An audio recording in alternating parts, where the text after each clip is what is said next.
Bonjour mes chers compatriotes, aujourd'hui je vais faire une vidéo qui parle sur le congrès des Républicains. Je vais tout simplement vous expliquer le programme politique, économique sur tous les abords de chaque des 5 candidats au congrès des Républicains. Alors le 1er et le 4 décembre de cette année, les adhérents ou les militants des Républicains seront supposés voter pour leur candidat. Au premier tour au 1er décembre et le second tour au 4e décembre. Ce sont environ 150 000 militants qui vont voter pour cette primaire. C'est un nombre conséquent, surtout quand l'on compare il y a 3 mois où le nombre de militants était environ à 80 000. Alors nous avons d'abord Xavier Bertrand, le président de la région des Hauts-de-France, c'est son 2e mandat. Il était aussi ministre sous Sarkozy, bien sûr. Nous avons aussi Valérie Pécresse, c'est la présidente de la région Île-de-France, la plus grande région de France. C'est son 2e mandat aussi qu'elle est en train de faire. Nous avons aussi Éric Ciotti, qui lui est député et dans le sud de la France. Il est aussi ministre, si je me rappelle bien, sous Sarkozy. Alors nous avons aussi Michel Barnier, qui était député et aussi ministre sur Sarkozy. Il était aussi récemment négociateur, le grand négociateur pour le Brexit, entre l'Union Européenne et le Royaume-Uni. Et nous avons aussi Philippe Juvin, qui est maire de la ville de Garennes-Colombes, qui est à côté de Paris, dans le nord. Il était aussi chef des urgences à l'hôpital européen Georges Pompidou. Donc voici les 5 candidats. Maintenant, on va parler un peu du programme de ces candidats en matière d'économie, d'immigration, d'identité, d'écologie, variée, pouvoir d'achat. Et ensuite, je vais vous donner des anecdotes ou des explications pourquoi ils choisissent cela ou pas cela et comment ces candidats vraiment se démarquent entre eux. Alors c'est assez simple, il y a 4 débats. Les débats étaient le 8, le 14, le 21 et bientôt le 30 novembre. 4 débats décisifs pour déterminer quel candidat pour qui voter. Alors nous avons 5 candidats très intéressants et relativement variés, mais tout de même surtout variés en termes de leurs fonctions. Nous avons, mais pas trop en termes de leurs idées, franchement. Mais vous allez voir dans cette vidéo. Alors c'est assez simple, maintenant je vais vous expliquer le programme de chacun des candidats. Alors j'ai un bloc-notes. Maintenant on va commencer par Xavier Bertrand. Xavier Bertrand, président des Hauts-de-France, et qui est dans les sondages aujourd'hui est le candidat favori des militants. Mais on ne sait jamais, peut-être qu'il y aura une surprise, peut-être que Ciotti peut gagner, ou même Juvin, on ne sait jamais. En tout cas, Xavier Bertrand est un candidat intéressant parce qu'il était candidat depuis très longtemps. C'était au début, on se rappelle, en mars ou en avril, il avait présenté sa candidature, il était supposé être indépendant. Et il attendait que les Républicains allaient se rejoindre à lui. Et non, en fait, ça n'a pas marché, et donc il a été obligé de se soumettre aux Républicains, et ensuite de reprendre sa carte des Républicains, car oui, il était indépendant, c'était un candidat d'hiver droite, il était président de la région des Hauts-de-France, comme Valérie Pécresse, qui est présidente de l'Île-de-France, tous les deux étaient d'hiver droite, ou alors avaient leur propre parti politique. Mais là, maintenant, il est membre des Républicains, il a été obligé, et il l'a fait. Alors maintenant, Xavier Bertrand. Regardons d'abord le pouvoir d'achat. Le pouvoir d'achat, c'est la première préoccupation des Français aujourd'hui, à cause du Covid, dans les sondages. Alors, lui, il voudrait défiscaliser et désocialiser les heures supplémentaires. Il voudrait aussi instaurer une prime au travail afin que tous les salariés à temps complet soient rémunérés au moins 1 500 $ mensuels net. Donc il veut donner de l'argent, donner du salaire, il veut rapporter de la confiance au porte-monnaie des Français. Il veut imposer le partage des résultats des entreprises avec les salariés, doubler le nombre de logements bénéficiant d'aide à la rénovation, relever le minimum vieillesse à 1 000 $. Et augmenter la rémunération des heures supplémentaires des forces de l'ordre et les payer sans délai. Donc c'est vraiment une politique assez dépensière. Xavier Bertrand lui-même avait dit qu'il voulait moins de fiscalité, il voulait aussi un État qui dépense, un État qui aussi baisser les impôts, baisser les taxes, augmenter la compétitivité, mais aussi on voit aussi que dans son pouvoir il veut donner beaucoup d'argent aux Français. Alors deuxième sujet, les dépenses publiques et la fiscalité. Alors lui, nous savons, c'est la droite, donc tous sont pratiquement contre, pour défiscaliser, pour dépenser moins et tout cela. Mais là on va voir, il veut repousser la retraite à 64 ans, puis 65 ans. Il veut faire un crescendo. Pour lui, il pense que si on va d'un coup, il y aura peut-être une crise, et beaucoup de Français ne vont pas apprécier ça. Nous savons que les Français n'aiment pas le changement, mais aiment la nouveauté des fois. Mais donc il veut tout simplement faire à échelon. Il veut supprimer les postes de fonctionnaires en faisant du sur-mesure et augmenter la durée de travail dans le secteur public. Supprimer les fonctionnaires, ça c'est traditionnel de la droite. On se rappelle avec Sarkozy qui a supprimé les fonctionnaires, beaucoup de fonctionnaires. Réduire de 35 milliards d'euros les impôts de production. Ne pas augmenter les prélèvements obligatoires. Imposer aux demandeurs d'emploi une formation ou un emploi. Et en cas de refus, baisser les indemnités. Donc c'est pour inciter les chômeurs ou les sans-emploi à tout simplement prendre le travail qu'ils peuvent avoir. Ils ne veulent pas qu'il y ait des personnes qui ne font rien, tout simplement. Police, justice. Alors, comme beaucoup de personnes l'ont dit, la justice, la police, l'immigration, il y a une droitisation des républicains. Il faut être franc, ils sont revenus comme ils l'étaient dans les années 80. Ils se sont redroitisés, ils se sont reconservatisés. Et donc, police, justice, créer 20 000 places de prison, la majorité pénale à 15 ans, les peines de prison courtes, instaurer des peines minimales obligatoires. Alors la majorité pénale à 15 ans, je reviens en arrière, c'était quelque chose qu'il en parlait depuis très longtemps, parce qu'on sait que beaucoup de criminels qui sont jeunes, on les relâche, ou alors ils sont juste en garde à vue pendant une nuit, et on peut rien faire avec eux, parce que la majorité pénale est beaucoup trop haute, et ils veulent la baisser. Permettre au procureur de prononcer des peines allant jusqu'à 5 ans de prison, voilà. Saisir les amendes pénales directement sur le salaire ou sur une prestation sociale comme le RSA.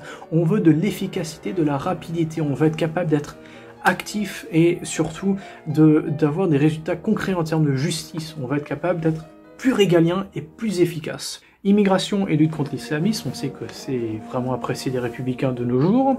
Fixer chaque année par référendum le nombre d'étrangers autorisés à entrer en France, interdire la régularisation des étrangers à entrer clandestinement en France, supprimer toute attribution de visa et toute aide aux pays qui refuseraient de reprendre leurs ressortissants condamnés, instaurer une peine rétroactive de 50 ans pour terrorisme, réserver l'AME aux enfants et aux urgences pour les adultes, l'islamisme sous toutes les formes, il faut l'interdire, expulser les délinquants et criminels étrangers.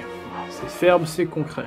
Voilà, donc on se rend compte que Xavier Bertrand est relativement ferme, c'est pas le plus ferme, mais il faut noter que Xavier Bertrand, comme Valérie Pécresse, avait quitté le parti politique en 2017 parce que il considérait monsieur Laurent Wauquiez était trop ferme, il y avait une trop forte droitisation des républicains, alors que là on se rend compte qu'eux-mêmes se droitisent, donc c'est un petit peu ridicule, mais bon. Alors maintenant parlons de Valérie Pécresse. Valérie Pécresse, présidente de l'Île-de-France, qui était membre du parti politique Soyons Libres et qui aujourd'hui est membre des Républicains. Alors, Madame Pécresse, qui tout de même est une personne relativement conservatrice, relativement à droite, elle est ferme, elle a toujours été une femme de droite, et elle-même elle avait dit, mais il faut se rappeler qu'elle avait quitté les Républicains parce qu'elle est allée trop à droite, et aujourd'hui elle revient les Républicains, elle est candidate aux Républicains, alors qu'elle-même s'est droitisée, on va être franc. Alors, pouvoir d'achat. Augmenter les salaires nets de 10% jusqu'à 2,2 SMIC, ou 2 fois 2 le SMIC, à taux zéro, prêt à taux zéro pour les primo-accédants, instaurer un droit au logement prioritaire pour les travailleurs de première ligne, c'est quelque chose qu'elle avait fait en Île-de-France, si je me rappelle. Instaurer un revenu jeune actif pour les jeunes qui acceptaient de se former dans les métiers en tension, ça c'est un gros point de son programme. La création d'une banque de jeunes pour financer leurs études, avec un remboursement différé lors de la vie active. Donc on voit qu'en fait elle veut vraiment aider la jeunesse à s'insérer dans la vie active, dans la vie professionnelle dès le plus jeune âge, comme ça ils seront capables, tout simplement, ça sera plus d'insertion et ça sera plus rapide et efficace. Pas de banque inférieure à un SMIC par mois pour ceux qui ont travaillé toute leur vie. Allocation de 900 $ par an et par famille dès le premier enfant jusqu'à ses 18 ans.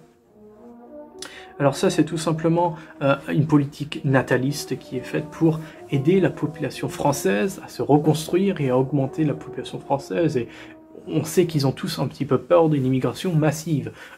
Il faut se rappeler que le grand nombre de ces candidats, y compris Madame Pécresse, dès le premier débat, avait dit que oui, il y a un grand emplacement, mais ils n'aiment pas le terme du grand emplacement qui pour eux est un terme politique ou comme si c'était une immigration planifiée. Pour eux, ce n'est pas planifié, mais ils y croient tout de même et ils ont peur de cette submersion migratoire. Et donc, ils veulent une politique nataliste. Dépenses publiques et fiscalité, repousser la retraite à 65 ans, supprimer 200 000 postes de fonctionnaires dans la gestion de l'administration, baisser les impôts de production, créer un régime de donation défiscalisé jusqu'à 100 000 €, poursuivre la réforme de l'assurance chômage en renforçant la dégressivité afin d'accélérer le retour à l'emploi. Encore, comme Xavier Bertrand, on pousse l'âge de la retraite, 64 puis 65 ans. Et aussi, elle veut supprimer un énorme montant de fonctionnaires, 200 000. Et aussi baisser les impôts, défiscaliser, plus d'efficacité économique et de productivité. La police, créer 20 000 places de prison, instaurer la majorité pénale à 16 ans. Ce n'est pas autant que Xavier Bertrand qui avait dit il y a 15 ans, mais c'est tout de même à 16 ans. Systématiser les comparutions immédiates ou à délai rapproché par les flagrants délits. On va être efficace dès le début. Créer des centres correctionnels fermés avec bracelet électronique pour les peines de prison courtes. Elle en avait parlé dans les débats, elle veut tout simplement ces bracelets électroniques. Doubler le centre éducatif fermé pour les mineurs, envoyer l'armée en appui de brigades de police coup de poing. Ça, c'est quelque chose qui est critiqué par un grand nombre de politiciens, parce que pour eux, c'est tout simplement pas le travail de l'armée. On a déjà de la police armée, mais elle veut davantage d'autorité et de puissance, et de rétablir le problème des quartiers. Et différencier les peines selon les quartiers. Donc si on est dans un quartier qui est relativement qui est touché par la criminalité, on va être plus ferme que dans un quartier où la criminalité est rare. C'est pour dissuader vraiment les problèmes d'insécurité. Immigration et lutte contre l'islamisme, instaurer une immigration choisie avec des quotas par métier et par pays, traiter les demandes d'asile hors de France, supprimer la naturalisation automatique à 18 ans, faire de la radicalisation un motif de révocation de licenciement dans le public comme dans le privé, utiliser l'incrimination d'intelligence avec l'ennemi contre les islamismes, donc une immigration choisie qui est votée par des quotas, par métier, par pays, traiter les demandes d'asile hors de France, par exemple en Libye, en Égypte ou alors en Turquie, supprimer la naturalisation automatique à 18 ans et aussi être ferme contre la radicalisation. Donc c'est beaucoup une politique d'immigration de quotas qui sont votées chaque année par l'Assemblée nationale. Elle veut aussi incarcérer les terroristes radicalisés au-delà de leur peine, pénaliser le fait de forcer quelqu'un à porter le voile. Donc on est contre le voile islamisme qui est un voile politique pour grand nombre de politiciens de droite et même certains de gauche comme par exemple Manuel Valls, et expulser les délinquants et criminels étrangers. Alors maintenant nous avons Michel Barnier qui était le négociateur entre le Brexit, entre l'Angleterre, le Royaume-Uni et l'Union Européenne. Il était aussi député, il était aussi ministre des Affaires étrangères sous Sarkozy. Monsieur Michel Barnier, un petit peu vieux, mais ça va, regardez Joe Biden, il est bien plus vieux lui. Pouvoir d'achat, réduire l'écart entre salaire brut et salaire net en diminuant les cotisations sociales. Moins de cotisations, moins de dépenses indirectes, moins d'impôts, baisser temporairement les taxes sur l'énergie pour compenser les augmentations, aligner les traitements des enseignants sur le niveau observé dans les autres grands pays en redéployant les ressources accaparées par les fonctions support et l'administration. Dans les dépenses publiques et fiscalité, on a repoussé la retraite à 65 ans. Lui, c'est d'un coup, pas de 64 à 65 ans comme Pécresse et Bertrand, c'est direct. Redéployer les fonctionnaires, baisser les cotisations patronales sur les employés de 1,6 à 2,5 SMIC. Baisser les impôts de production, conditionner la RSA à une disponibilité à temps plein pour des activités ou une formation, instaurer une allocation sociale unique, supprimer les allocations chômage après 2 refus d'offres d'emploi raisonnables. Police-justice, créer au moins 20 000 places de prison. quadrupler les centres éducatifs fermés, créer un ministère de la sécurité publique regroupant police, gendarmerie et administration pénitentiaire, rétablir par référendum un service militaire, c'est le seul qui dit ça pour l'instant, ou c'est un des seuls qui dit ça, par référendum, un service militaire et de sécurité de 6 mois. Donc il veut rétablir ceci.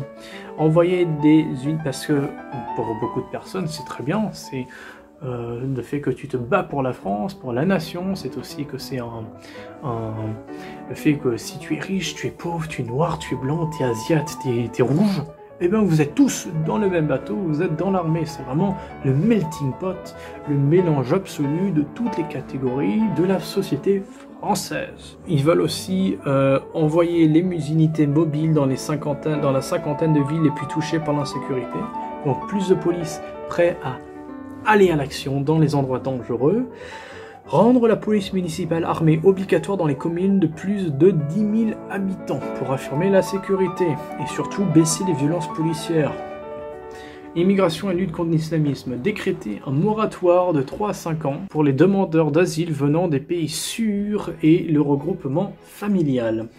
Mettre fin aux régularisations inconditionnelles des sans-papiers, fusionner l'OFI et l'OFPRA qui sont des agences européennes, françaises, interdire le voile islamique dans l'espace public et à l'université, ça c'est d'un des seuls qui veut faire ça, mais c'est aussi une possibilité. N'oublions pas que on interdit dans les écoles, on interdit dans les sorties d'école, pourquoi pas à l'université aussi, surtout dans l'université où il y a, pour beaucoup de politiciens de droite, une pensée islamo-gauchiste, ou vraiment, par exemple le MEDEF ou des choses comme ça, il faut être capable de tacler contre ces pensées indigénistes que ces agences ou ces groupes peuvent projeter. Faire exécuter systématiquement la double peine, remplacer le droit du sol par le droit du sang à Mayotte et en Guyane. Beaucoup de personnes ont critiqué ça parce que des personnes veulent que ce soit la même chose en France, mais pour l'instant en Mayotte et en Guyane parce qu'on sait que dans ces territoires, ils ont un vrai problème d'immigration énorme parce que ce sont les seules îles qui sont développées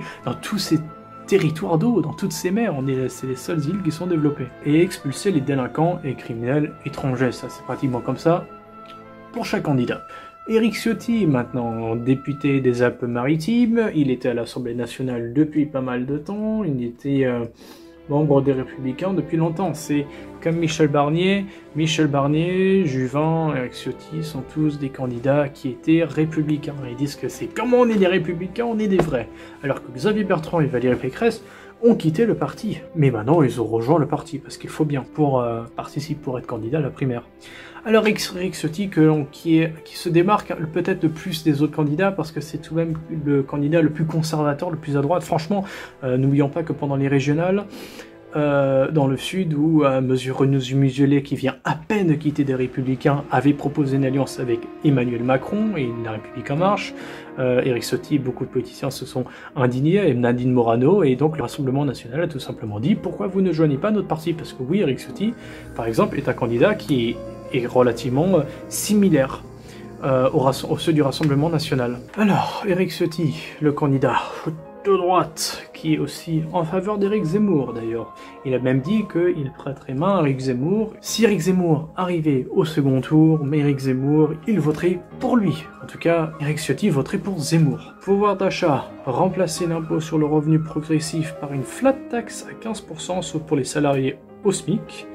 Donc c'est pour baisser les impôts, défiscaliser les donations familiales jusqu'à 150 000 €, supprimer l'impôt sur les successions, parce que pour lui, supprimer les impôts, parce que beaucoup de personnes ont travaillé toute leur vie pour une succession, beaucoup de personnes ont travaillé pour ça, ils ont voulu donner un héritage à leurs enfants, et donc pour lui, c'est dommage, parce que c'est dommage pour ça, et c'est aussi dommage parce qu'il y aura moins de possibilités à aider la richesse en France. Sortir la résidence principale de l'IFI, aligner le minimum retraite sur le SMIC, indexer les retraites sur le coût de la vie, revaloriser les petites pensions de 10%. Pas de conditions de revenus pour les allocations familiales. Maintenant, dépenses publiques et fiscalité, repousser la retraite à 65 ans en 2027, supprimer 2150 000 postes de fonctionnaires, baisser les charges des entreprises, baisser l'impôt sur les sociétés contre les accords d'intéressement, baisser les impôts de production, plafonner toutes les allocations sociales à 2/3 du SMIC. Maintenant, police-justice, ça va être ferme. Créer 38 000 places de prison, bien plus que les autres qui disaient 20 000 ou 25 000. Envoyer de l'armée dans les zones de non-droit, quelque chose qui est critiqué, mais il va faire comme Michel Barnier. Créer un Guantanamo à la française, la grande prison où on va mettre tous les plus grands criminels. Rétablir les peines planchées, quelque chose que Xavier Bertrand, normalement, est aussi en faveur. Rétablir les peines de prison courtes. Remplacer les rappels à la loi par des amendes sans passage par le juge. Rendre la police municipale armée obligatoire dans les communes de plus de 10 000 habitants, tout comme Michel Barnier. Immigration et lutte contre l'islamisme. N'oublions pas que monsieur Éric Ciotti avait dit lui-même qu'il croyait au grand remplacement et qu'il comprend qu'il y a un grand remplacement et il dit qu'il faut arrêter ce grand remplacement. Donc il est ferme sur l'immigration, il veut remplacer le droit du sol par le droit du sang.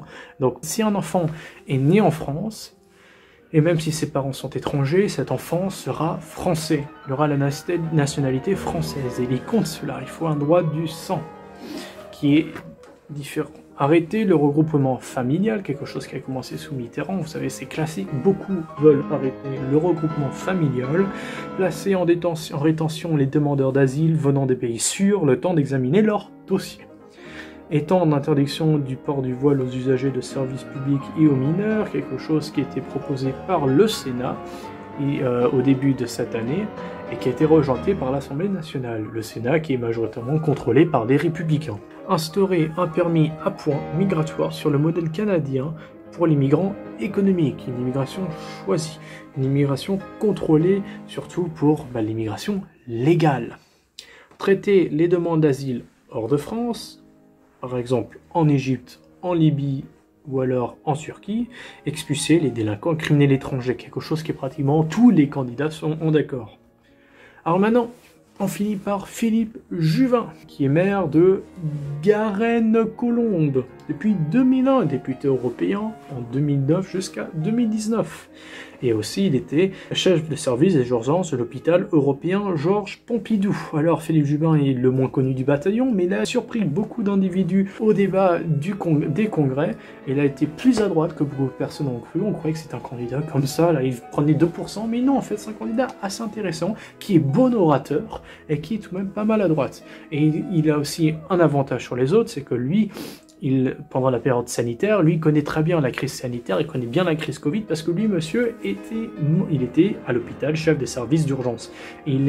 C'est pour ça, c'est son atout. Il dit qu'il veut aider la société française parce qu'il est proche d'elle, parce qu'il a fait un vrai travail avec eux, pas juste de la politique, comme beaucoup de politiciens. Alors, le pouvoir d'achat, il veut baisser massivement les impôts, y compris les impôts de la production. Défiscaliser, désocialiser, déplatformer les heures supplémentaires, instaurer une capitalisation collective abondée à 2% du salaire brut par le salarié comme par l'employeur, diviser la TVA par 2 pour les produits entièrement fabriqués en France. On produit français, on consomme français, et on simplifie tout ça, même si l'Union européenne n'aime pas cela. Prendre en charge 100% les consultations avec son médecin traitant, et maintenant, dépenses publiques et fiscalité, repousser la retraite à 65 ans en 2030, ça prend du temps. Le docteur dit que ça prend du temps et il ne faut pas y aller dès maintenant. Mais en 2030, normalement, avec l'âge de la population et aussi la taille de la pyramide de la population, surtout en termes de tranche d'âge, il dit que c'est en 2030 qu'il faut faire ça. Augmenter le temps de travail des fonctionnaires de 35 à 37 heures, donc plus de travail, mais normalement aussi plus de salaire, travailler plus pour gagner plus, fusionner les échelons administratifs, supprimer les impôts de production en dehors des grandes métropoles, flécher l'impôt sur le revenu selon le souhait du contribuable, instaurer une part de retraite par capitalisation avec un fonds garanti par l'État. Police-justice, créer 30 000 places de prison, dont 6 000 immédiatement en préfabriqué. Assez rapide, assez ferme. Rétablir les peines planchères, rétablir les peines de prison courte, remplacer les appels à la loi par des amendes sans passage par le juge. C'est vraiment rapide, c'est vraiment ferme. On veut des places de prison maintenant, on veut une justice qui agit maintenant. Rendre la police municipale armée obligatoire dans les communes de plus de 10 000 habitants. Immigration et lutte contre l'islamisme. Bâtir un nouvel accord entre l'Union européenne et l'Union africaine en finançant des infrastructures dans les pays sources d'immigration, mais aussi en taxant les quelques 13 milliards d'euros envoyés par les immigrés dans leur pays d'origine et si celui ne reprend pas leurs ressortissants indésirables. Donc c'est Vous voulez pas reprendre votre ressortissant de vos pays, et ben on vous taxe, et donc on arrête les subventions, et tout cela. Sortir de Schengen et créer un noyau dur de pays qui appliquent une politique migratoire commune, c'est ferme ça. C'est peut-être le plus eurosceptique, le moins européiste de tous. C'est aussi quelque chose qui est assez imposant dans cette élection, c'est que les candidats sont pratiquement les moins européistes qu'on ait jamais eu depuis le début des Républicains. Arrêter le regroupement familial automatique, faire exécuter les peines des délinquants étrangers dans leur pays d'origine. Maintenant, il faut aussi noter le fait que Éric Ciotti aussi est pour un rapprochement à la Russie. Michel Barnier est aussi, même s'il avait dit des choses eurosceptiques et il était critiqué l'Union Européenne alors qu'il était dans leur camp récemment, il est tout de même toujours très pro-Union Européenne. Éric Ciotti est le seul qui se démarque en vraiment se rapprochant avec la Russie et voulant s'éloigner davantage des États-Unis. Alors voilà, maintenant on a vu tous les candidats à la primaire au Congrès des Républicains. Il faut savoir que le vote est le 1er décembre et ensuite le 4 décembre. Et si vous voulez plus de contenu du même genre, abonnez-vous à cette chaîne et je ferai plus de contenu.